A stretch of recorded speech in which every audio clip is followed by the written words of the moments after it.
זה בית ספר קישון שבו אני ועוד המון ילדים לומדים ונהנים. בואו ואראה לכם אותו. זאת החצר המרכזית וכיתות הלימוד.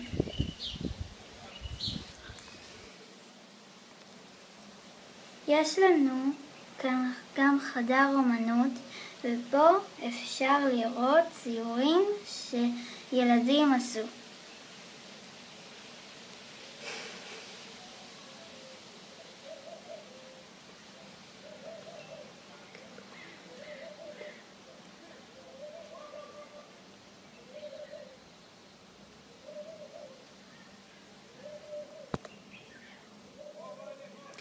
יש לנו חממה.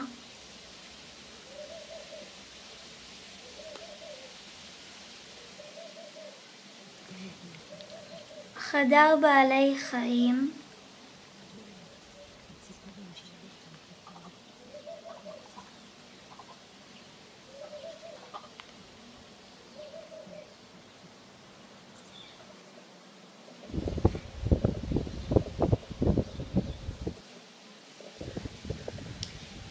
וגינה בה אנחנו עובדים.